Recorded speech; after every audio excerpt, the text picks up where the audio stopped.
Puzzles are quite the design challenge. It's a careful tightrope act between frustrating and fun, and all too often it's way too easy to fall directly into 100 different pitfalls that make it all but impossible to make a puzzle game slash sequence that's actually enjoyable. If you've ever watched someone playtest a puzzle you've made, then you know what I'm talking about. But for those who don't, it's like trying to watch a fish solve a multiplication problem. When it comes to making a good puzzle, you need to make a simple conundrum without hiding things. It certainly won't be easy, but luckily for you, I've constructed a simple 10-step sequence that will let you build a perfect puzzle every time. Now, to actually make a good puzzle, you have to understand how they tick. I've organized the defining features of a good puzzle into 3 central pillars. Master these, and you should be able to follow my guidelines to make a good puzzle perfectly. Throughout the video, I'll be using a Minecraft mod I made for a project called The Fail's End as an example for all the puzzles. Starting with pillar number 1, consistency. This means to make sure every mechanic remains static in nature. This may seem obvious, but it extends to a little more than that. If there ever is a change of any kind to a puzzle mechanic you create, it must be communicated properly. This also means you should keep the mechanics in your puzzles consistent. The puzzles need to feel cohesive and understandable. You can't have an intricate portal system for one room and then a riddle for another, or else your game will feel jarring and disconnected. You also can't have a cube that behaves as you expect a cube to behave in one room, but also have it float in another. It's all about proper communication to the player, and instead of changing the mechanics themselves, you simply change the way they are used. To accomplish this for myself, I've made a wealth of mechanics I reuse in different ways, but the way each one works stays the same. So pedestals will only accept the right colored idol, and the white pedestal accepts any idol on it. Ghost blocks only open when the wire underneath is powered, the barrier always destroys the idols and respawns them, and so on. Never will I change how these mechanics work, only the way I use them. Pillar number 2, feedback. In essence, the third law of motion except in a game. Every action you take in a puzzle must have a clear and obvious reaction from the world. If you place a cube on a button, it has to actually show you what it powers. Avoid maze-like wires in a puzzle, making the layout of things actually obvious to the player. The point of the puzzle is not to make the player confused on where to go, but on how to get there. You shouldn't make a puzzle where you need 2 idols to open a door, with one idol out in the open and another hidden behind some obscure pillar in the corner of the room. Instead of capturing the desired eureka moment from the players, you're gonna get a "bro, that was so stupid" reaction instead. This rule is often what makes it hardest to make a high-quality puzzle, because you have to lay out all of your cards on the table for the players to see, because hiding an ace up your sleeve is cheating. If you can make a puzzle that stumps the player without cheating, then you know you're getting good at puzzle design, since this is not an easy task.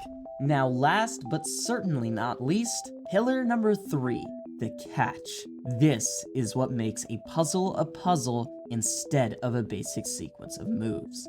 Every good puzzle boils down to a trick of some kind. That trick is called the catch. The yes, but in a room.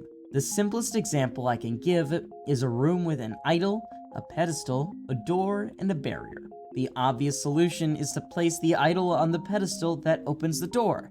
Yes, this opens the door, but it also shuts a door directly in front of it.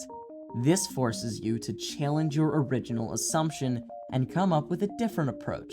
The solution being, instead of placing the idol on the pedestal, you go to the barrier that's already behind the door and respawn it on top of the pedestal, allowing you to pass through. This catch was relatively simple, but it's at the core of every good puzzle. It's also by no means the end of the trickery. You can make a puzzle with multiple different catches to complete, or if you're feeling really fancy, you can try your hand at something called an intertwined catch. This is a catch to the catch. So maybe now we add a second idol to the mix of that last puzzle, and the pedestal doesn't power for that second idol, and the respawner for the idol that does isn't above the pedestal.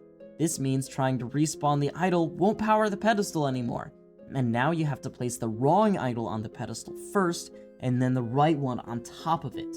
Then you go to the first room to respawn the wrong idol to allow the right idol to fall onto the pedestal while you're in the correct room. Every catch increases the difficulty of a puzzle, but an intertwined catch may as well double it.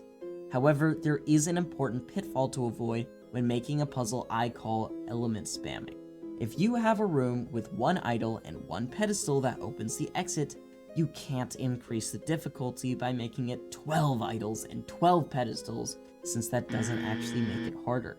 Remove as many useless mechanics as possible without destroying the catch. That's where a good puzzle comes from, not the number of moving parts. Now that you understand how a puzzle works, now you can actually understand my process for making one. Step 1. Sketch out a layout for the puzzle. I tend to just make a wireframe skeleton of the puzzle so that I don't have to spend time actually making the entire room, and I can move around within it easily while I make it. Step 2. Make the goal for the puzzle. Place the exit where you want it and the things you need to power it. This means all the pedestals or other sources necessary to complete the puzzle. Step 3.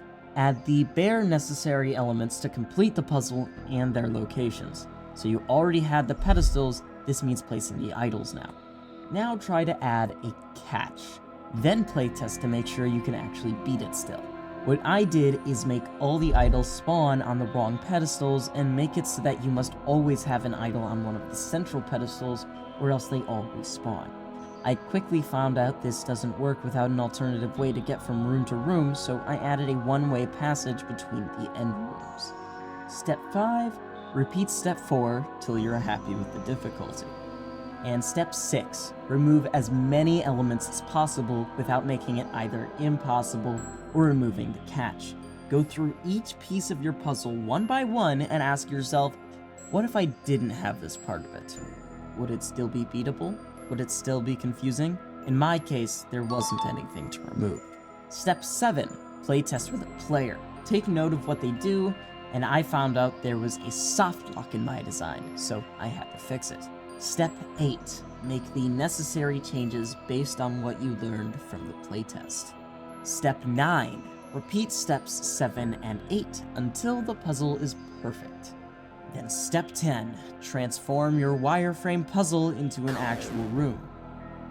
And with that, you should have high-quality puzzles every time. Just try and make sure you're messing around with concepts not done before when you try and add extra elements.